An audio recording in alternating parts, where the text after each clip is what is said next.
Harley dealerships just committed the most devastating betrayal in motorcycle history, and the financial carnage they're leaving behind will make your blood boil. Right now, thousands of riders are trapped in predatory loans that will haunt them for the next 7 years, while dealerships laugh all the way to the bank with their $6,000 markup schemes. What I'm about to expose will shatter everything you thought you knew about the American motorcycle dream. Here's what's really happening behind those chrome-plated showroom doors. Dealers are hitting customers with an $800 dealer prep fee for literally removing plastic wrap and checking tire pressure. Work that takes maybe 30 minutes.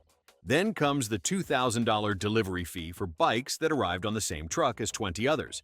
But wait, it gets worse. They're tacking on 4,000 market adjustment fees because apparently supply and demand rules don't apply to anyone else's business except theirs. But that's just the surface-level robbery. These same dealers are running the most elaborate con game I've ever witnessed in the motorcycle industry. They're creating fake scarcity by marking perfectly available bikes as sold and staging phantom inventory that mysteriously disappears when you show up with actual cash. One dealer in Phoenix had 17 street glides marked as sold on their website, but when an undercover buyer called pretending to be a cash customer, suddenly 3 became available at full markup. The audacity is absolutely breathtaking. Ever wonder why your dream bike suddenly costs more than a luxury car? The financial traps run deeper than surface-level fees, and dealers know exactly how to exploit your emotions. They're pushing 6 to 7-year loans like they're doing customers a favor, with interest rates climbing to 12% for anyone without perfect credit. Here's the kicker.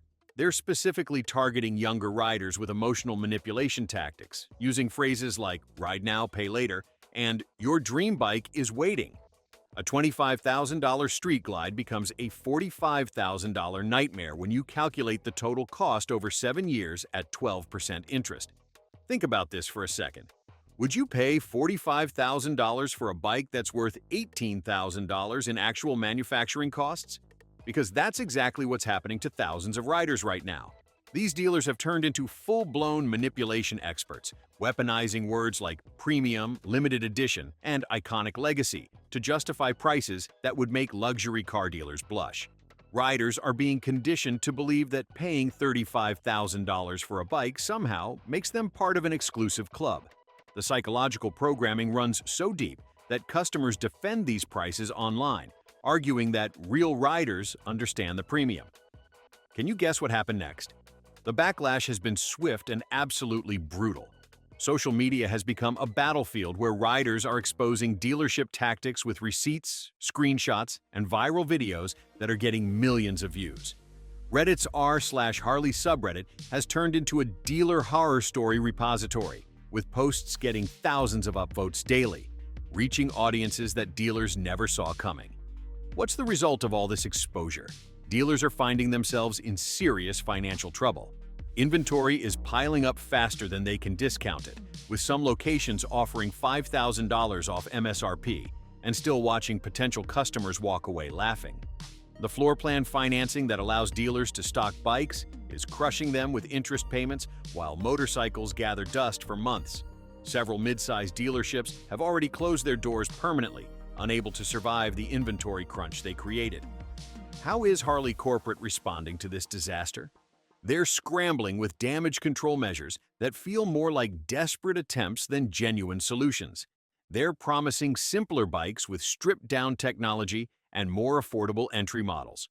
Corporate executives are suddenly using customer-focused language and testing pricing transparency initiatives in select markets. But here's my question. Is this a genuine change, or just another marketing strategy to regain the trust they systematically destroyed? Meanwhile, we're witnessing the most significant power shift in motorcycle culture since the brand's founding. Riders are building independent networks through DIY garages, vintage motorcycle meetups, and peer-to-peer selling groups that completely bypass dealerships. Classic Harley models from the 1980s and 1990s are experiencing a massive surge in popularity because they're mechanically simple, affordable, and don't come with the dealer markup drama that's plaguing new bikes. You know what's really happening here? Brand loyalty is shifting away from corporate Harley toward these grassroots communities faster than anyone anticipated. Riders are finding more authentic connections with people who share maintenance tips, organize rides, and sell bikes at fair prices than they ever found at dealerships. The irony is absolutely delicious. A brand built on rebellion and independence is losing customers because it forgot those exact values that made it legendary. What's driving this community revolution? Riders are turning to technology and collective knowledge to outsmart dealerships completely. Apps that compare prices between dealerships, reveal hidden fees, and track financing offers have become essential tools for savvy shoppers. YouTube channels are breaking down complex financing terms and highlighting red flags that potential buyers should watch for. It's a new era of consumer empowerment that dealers never saw coming. But the real game changer? Dealership employees themselves are speaking out about the toxic culture they've been forced to participate in. Inside these struggling dealerships, sales managers are pushing their teams harder than ever, demanding impossible targets despite empty showrooms. Commission structures have been slashed, and hourly wages have stagnated, while the pressure to hit numbers has turned once passionate salespeople into stressed, overworked individuals just trying to survive. Union movements are stirring among mechanics and sales staff, with workers taking to social media to share stories of burnout and exploitation. Speaking of authentic connections and real community, if you're getting genuine value from this investigation into dealership manipulation tactics, hit that subscribe button, as it helps me continue exposing these industry practices that are affecting real riders with real money. Here's what's really shocking.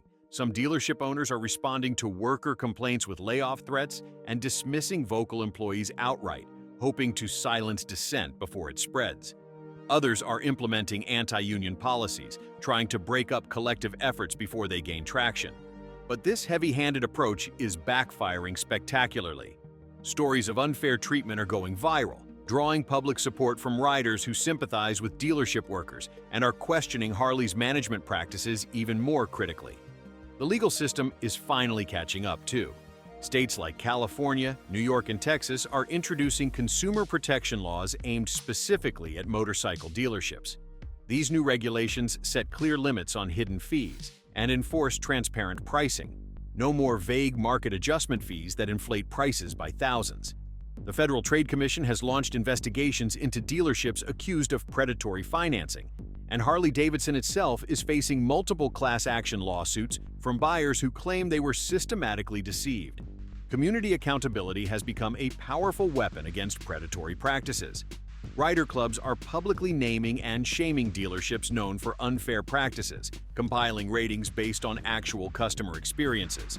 Consumer advocacy groups maintain lists of trustworthy dealerships, helping new riders make informed decisions. Through collective vigilance, riders are ensuring that dealerships can no longer operate unchecked. But here's the billion-dollar question that's keeping Harley executives awake at night. Can Harley-Davidson actually bounce back from this self-inflicted wound? The company built a century-long reputation on freedom, authenticity, and the open road. But their dealer network has transformed into everything riders traditionally rebel against. Corporate greed, financial manipulation, and fake scarcity are the complete opposite of what motorcycle culture represents. I think we're witnessing either Harley's biggest comeback opportunity or the beginning of their end as a cultural icon. The riders have spoken with their wallets, and the message is crystal clear. They're not impressed. Independent shops are thriving, used bike sales are booming, and younger riders are choosing brands that actually respect their intelligence and their money. The real tragedy here isn't just the financial damage to individual riders, it's watching an American icon systematically destroy the very culture that made it legendary. Harley-Davidson used to represent rebellion against corporate manipulation, but now their dealers are the ones doing the manipulating. The brand that once symbolized working-class freedom has become a symbol of financial exploitation. Will Harley Corporate step in and completely clean house before it's too late? Or will riders continue walking away from dealerships and toward communities that actually value them as people rather than profit centers? The next 12 months will determine whether this brand survives its own success or becomes a cautionary tale about corporate greed destroying cultural legacy. The choice is ultimately yours as a rider and consumer. You can continue supporting dealerships that treat you like a walking ATM, or you can join the growing movement of riders who are taking back control of motorcycle culture. The power has always been in your hands. Maybe it's time to actually use it and show these dealers what real freedom looks like. Look, I'm not going to sugarcoat this. Harley-Davidson is in the fight of its life right now. This isn't just about bad quarterly earnings or temporary market fluctuations. This is about a legendary American brand that systematically destroyed everything that made it special. The company that once represented the working-class dream of freedom and rebellion has become a symbol of corporate greed and financial exploitation. Their dealers are closing down faster than they can count. Their inventory is rotting in showrooms, and their most loyal customers are walking away in disgust. The numbers don't lie. When dealerships are offering $5,000 discounts and still can't move bikes, when vintage models from the 80s and 90s are outselling new releases, when riders are choosing Royal Enfield and Indian over the legendary Harley badge, you know something is fundamentally broken. This isn't just a business problem, it's a cultural catastrophe. The brand that taught America what it meant to ride free has forgotten its own lesson. But here's the thing that breaks my heart about this whole situation. It didn't have to be this way. Harley could have stayed true to its roots, built affordable bikes for working people, and maintained the respect of the riding community. Instead, they chose greed over legacy, profits over people, and corporate manipulation over authentic connection. Now they're paying the price, and honestly, maybe they deserve exactly what they're getting. The motorcycle world is moving on without them. Grassroots communities are thriving, independent mechanics are busier than ever, and riders are rediscovering what it means to truly own their machines. Harley-Davidson may survive this crisis, but the damage to its reputation might be permanent. The question isn't whether they can bounce back, it's whether they deserve to. Subscribe to stay updated on how the motorcycle industry is currently crashing and what you should do for a safe ride.